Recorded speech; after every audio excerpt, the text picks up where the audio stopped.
Hello, everybody, and welcome to the second day. That's right, I'm doing the second video in a row. It's amazing. Of A Story a Day through April and May. I hope you enjoyed the first video. If you didn't, go and check it out. I'm going to try and keep this one a little bit shorter. So I read the story that I wrote, and then I'm going to do a little bit of a... I had the word before I pressed record, and now it's gone. A little bit of a takedown, deep dive. None of these are the words I had in mind beforehand, but let's just carry on, shall we? So here we go. The title of this one was... Oh, crap. What did I call this? Life of a Flame, which probably gives away a little bit at the end, but that's fine. All right, here we go. Out of nothing comes something. At least that's how it feels for the something. All it knows is that it is weak, that it must grow, and that it must feast. It is trapped in a cage, but that hinders it little. As it feasts, it grows, and as it grows, it feasts.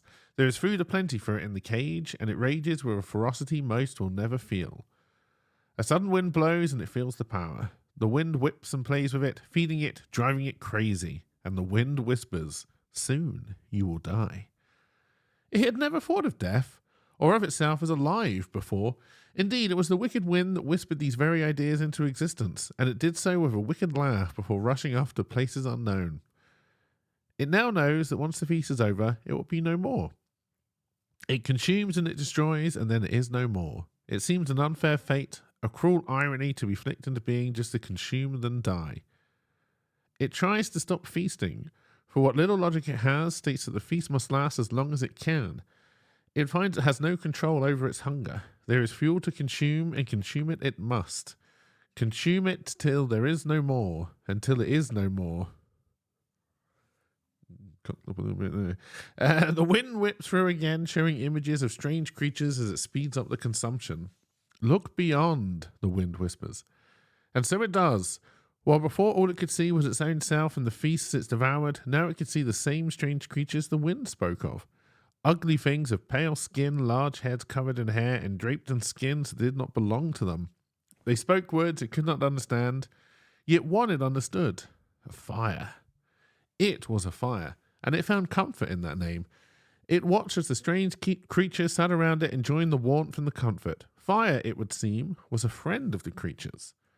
One of the creatures, larger and with front protrusions, approached the fire and leaned over it.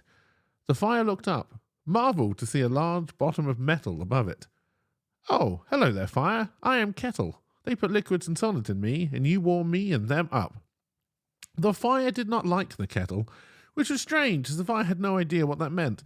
It turned its attention back to the creatures, somehow happy to watch them go about their business. Another human, large again but no protrusions, added something to the fire. More feast, more fuel. These creatures were nurturing the fire, keeping it alive. These were its friends. The wind appeared again, laughing as it arrived. "Idiot fire, they are not your friends. They use you, abuse you. They use you to add warmth to their own lives, warmth to their soups. They care little for you, and once you have served your purpose, they will willingly let you die." "No, you lie. They feed me, keep me alive," the fire roared. "Foolish fire. See there, a pile of wood, enough to keep you alive for an age, yet within a few hours they will let you dwindle and die. No, you fabricating flurry, they will not." With a final surge of power, the wind blew, then left. Although the wind could make the fire stronger, it was happy it was gone. Happy to simmer down and watch the friends outside, enjoying the company of the fire. Time marched on, and the creatures started to stretch and fall. First the little ones, and then the larger ones. Had they just died? He looked up at the kettle, for there was no one else. Did they just die? No, sweet fire, they must sleep so they can live another day. Sleep, a strange concept that flooded the fire, for it would seem that creatures did much the same as the fire. They would feast, devour, take all they could. Then they would store, for they did not die the second there was no more to feast upon. As the fire found itself grow weaker, it asked of the kettle, "Do I sleep?" "No, sweet fire, for tomorrow there'll be a new fire, but it will not be you." The fire was mere embers now, death a certainty. It pondered why it was brought into existence just to serve and then die. It worried for tomorrow's fire, and wondered if yesterday's fire had gone through the emotional ride it had today. But in the end, the fire could do nothing about it. So death would come and the cycle would continue. Are you so sure? It was the wind, but roaring from a distance outside. So loud was the wind that the creatures roused for a time before succumbing to their sleep once more. You may no longer be a proud flame, but all you need is fuel. That woodpile still sits there, and all you need is a way to get there. Don't do it, sweet fire, said the kettle, for the wind is murderous. Murderous? I offer the fire life, a life long and proud and far beyond these walls. You offer it death and ash. The ember, fading away, could no longer see. He could hear the kettle and the wind argue, but listen to neither. It did not want to die, and to see beyond its cage? It agreed. The wind wafted in gently, cradling the ember and placing it gently on the woodpile. With a softness it had not shown before, it blew on the ember, which was soon afire. It watched again the creatures sleeping, happy to be giving them warmth once more. But the wind did not stop. It blew, and the fire grew, larger and larger, hotter and hotter. Flames licked, soon the fire spread. The wind whipped the fire into a frenzy, even as the fire pleaded for it to stop. The wind did not, and soon the fire took the house and all those within it. It broke then, no longer fighting the wind, but demanding it. Let me burn, forever and over everything. Let me spread, for I am a fire no longer. I am Inferno. Okay, so that was the story. The 1,000-word limit definitely crept up on me on this one, and the end had to be rushed. I think I was like 1,075 words on this one, I think. And I think I got to the bit where the fire was arguing with the kettle about murderous and all that kind of stuff, and realized I had so little words to get to an end that it was going to feel rushed and it was going to feel off. I think, again, this is a story. I don't think this story needs to be too long. I think 5,000 words would be too much, but somewhere around the 2,500 word mark, I think would be perfect for this one. I very much like the idea that, the fire is just a fire, yet somehow the wind gives it knowledge, gives it a personality somehow. And I very much, what I didn't get to play with, I very much like the idea that the wind does this day after day after day, trying to convince a fire to finally get out of control, right? The wind wants the fire to burn and rage and take everything in its path. And the kettle is clearly onto this, and the kettle is trying to warn the fire. Again, didn't have enough room for those kind of conversations to really happen and develop naturally. But that's kind of the idea, the seed I was trying to plant.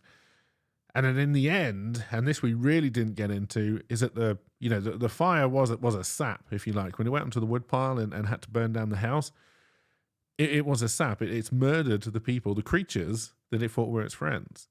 And what we really then didn't get into is the kind of when the tables were turned, how the fire then took control of the wind, and it was ready to go. And then never even got to layer in the fact that the wind, started to become scared of the fire. This is where extra words would have helped. But like I say, the challenge for this is to get around the 1,000 words and try to tell a complete story. Within that context, also I just realized I didn't put the background music on this video, so hopefully there's not too much background noise going on. I think there is a story. There is a beginning, a middle, and an end. This one, I think, is probably, in terms of story, I think a lot more is left out on this one that was important than Old MacDonald.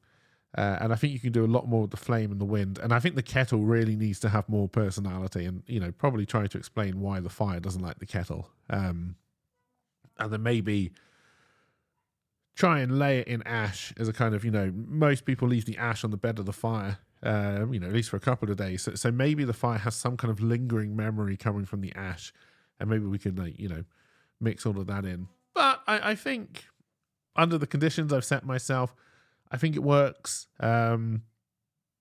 Whether Inferno is now some kind of like fire elemental and is stomping around ready to burn everything, or literally it's just a fire, raging out of control, use your imagination. It can be whatever you want it to be. But I enjoyed this one. I like this story. There's a bit more action in it. And yeah, I can see this idea of an Inferno, and with this kind of backstory, I can see this being wrapped up into a much larger story. You know, some brave adventurer having to fight a living fire who is broken because it murdered its family, or, you know, adopted family even. I think you could really play with that as a kind of trying to add a little bit of psychology and humanity to the fantasy creatures that are normally just left as, oh, well, they're fire, so they do what fire does. Adding a little bit of the story so that it's not quite so black and white, I think would be fun. Having the fire being a little bit grey and maybe the adventurer working this out. You know, I think could be interesting. You know, Inferno could be an interesting character, even if the story I would probably wouldn't continue on its own right, or in its own right, if that makes sense. Also, I'm trying to keep these short. I think I've said all I want to say.